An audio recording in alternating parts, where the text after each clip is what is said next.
This is the Story of a Happy Marriage is a book that I had no intention of writing.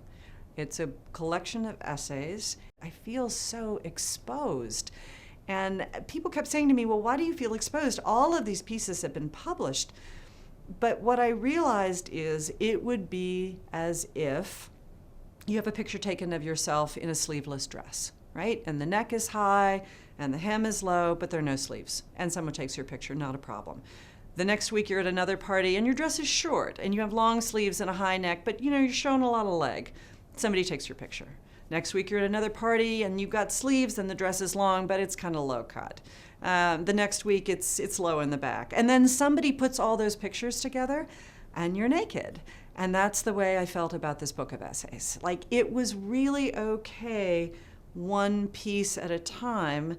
And I publish in such wildly disparate places that I knew that nobody was reading all of my essays.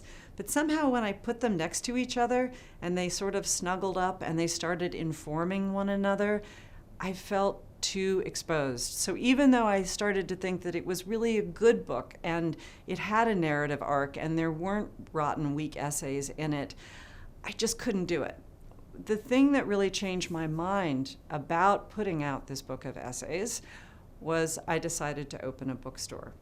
And in November of 2011, Karen Hayes and we had met in April of 2011. We decided we were going to open Parnassus Books in Nashville. And by the time it opened, everything in my life had changed. I had gone from being a very private novelist who really worked hard to protect my time and my privacy, so I would have lots of quiet in my life and be withdrawn. I was what I thought of as an inside person. The bookstore blew all of that apart and made me an outside person. I was giving interviews all the time. I was always standing up on a bench giving a speech about the importance of independent bookselling. Suddenly, everyone in my hometown knew who I was, and they knew where I was, and they knew what I was doing, and they knew how to find me. And I felt completely public. And I thought, I can publish this book of essays now, because now I am an outside person, and it doesn't really make any difference what people know about me. It was not the obvious choice to call it This is the Story of a Happy Marriage. I thought about calling it The Mercies, which is the last essay in the book about Sister Nina. I looked at all the different titles. Calling it This is the Story of a Happy Marriage, it is the right title. I think it's a great title. And I say that as a bookseller. I say that as somebody who owns a bookstore. I can see that book up on the shelf. I was very involved with the cover. I said, I want this kind of very strong graphic. I want the typeface to all be the same size.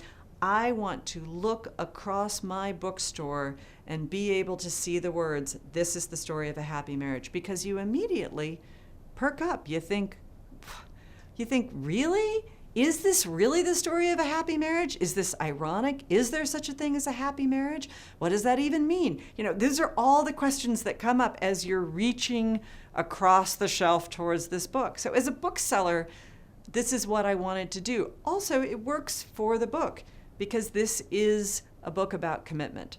If it is to dogs, to grandmothers, to bookselling, to writing, to art, to family, to friends, this is about all of the things that I feel married to. And when I was trying to make a decision about what essays I wanted to put into the book, what essays I wanted to write for the book, I wanted them to be about commitment.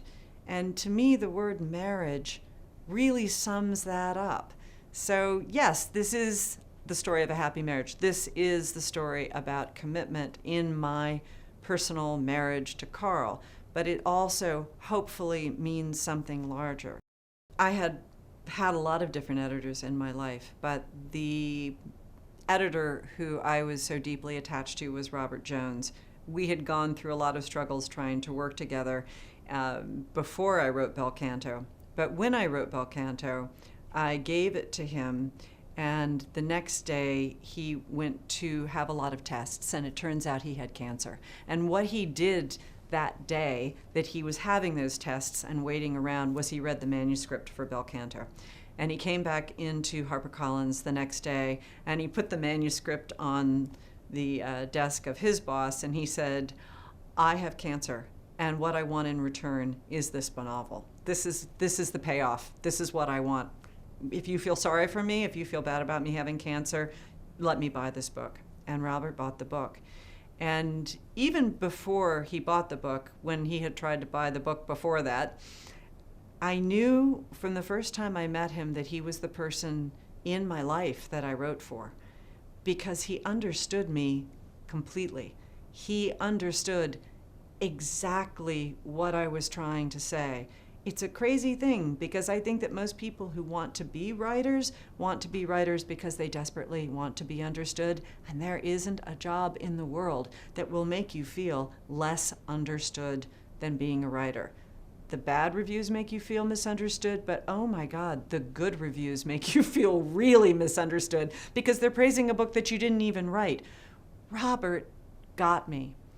And the comfort in that, the sort of really life release of anxiety, finally someone understands what it is I'm trying to do with my life. That's what writers want, all of us. I even bet more than we want money, more than we want fame, more than we want multitudes of readers or fans, we want to find the one person in our life who understands us. So, when you think about self-publishing, it seems a little crazy to me for a whole lot of reasons, including the fact that nobody's ever going to find your book on Amazon if you don't have a publicist and a marketing director, that you're not going to have an art department making a beautiful cover for you, that you're not going to have somebody who can package you and get your work to the readers. They just leave you, tiny little needle that you are, all alone in the haystack of the universe, but that you never have that chance to have that relationship with someone who really understands you. So I think that when people sit down and they think, how are we going to get the authors to stay? How are we going to keep them from self-publishing? How are we going to make them feel happy and understood? It's that you have somebody who really understands literature, who pays attention to the manuscript that you're giving to them, and can communicate with you, hopefully, how to make it a better book, but can find that chemistry. That's love. That's marriage. The two of you together find that chemistry that make both of you feel understood. For me, writing nonfiction is just infinitely easier than writing fiction. Fiction, the easiest chapter that I could write in a novel is going to be harder for me than the very hardest essay that I've ever written. Because in fiction, I have to figure out everything. When does the sun come up? Who are the characters? When are they born? When are they dying? What are they going to die of? Who are they going to fall in love with? I have to make all the trees and all the leaves and figure out the story. I have to do everything. In nonfiction, all I've got to do is identify the story. I mean, I can write. That's really not my problem. So I'm not worried about can I write the nonfiction story. It's just, this happened. My grandmother died. I can tell you where that story begins. I can tell you where it ends. If it's with the dog, if it's with my experience at Clemson, it seems very clear to me when the story ends and when the story begins. And all I have to do is kind of focus my lens in the right way and make sure that I get a pretty fair, accurate, hopefully engaging picture. It's just a snap. I don't think that nonfiction is less valuable than fiction. I don't think that it's easier for other people, but just the way my brain is wired up, it is easier. And I think that it's a shortcoming of mine that I tend to place more value on things that are more difficult. And that was another reason that I was hesitant at first about doing this book, because I thought, well, it can't ever be as good as my novels, and I don't want to publish anything that isn't as good as my novels. And why isn't it as good? Because it's easy. But that isn't necessarily true. I am looking forward to going back to fiction because I think that that really is who I am. That's what keeps me fully engaged in life, is that struggle to jump up and grab hold of a bar that is always going to be a little too far over my head. And with nonfiction, piece of cake all the time. I feel no pressure, and I never have. That was the question that everybody asked me when I was out on tour for Run. Oh, Bel Canto was such a huge success. Aren't you just quaking in your boots? And I think, why?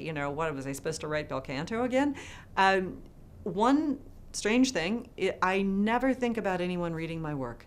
Never. Not while I'm writing it, really not even after.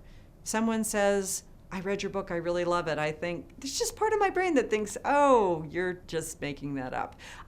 I cannot associate what I do in private with what other people are doing in private, writing and reading.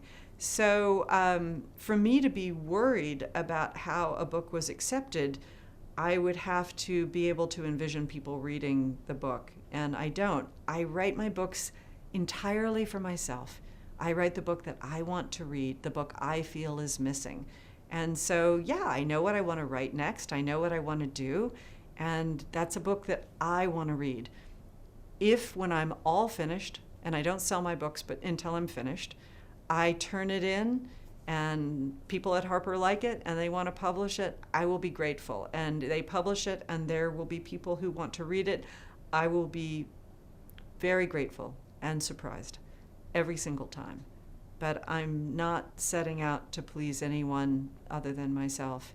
The fact that sometimes what pleases me pleases other people, that's a great joy. But I don't play the odds. I mean, come on, I just opened a bookstore, right? Against everyone's advice. You can't open a bookstore. Bookstores are over, bookstores are dead. But that's what I wanted to do for myself. I wanted to go to a bookstore.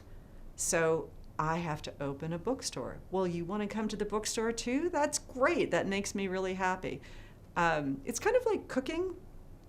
I would rather eat at home than any place in the world. It's not that I'm the best cook, but I cook exactly what I want to eat. And so my cooking pleases me more than anything. Writing a book for myself pleases me more than anything. Whether what I make for dinner pleases you or what I write pleases you, I hope it does, but that's not what I'm setting out to do.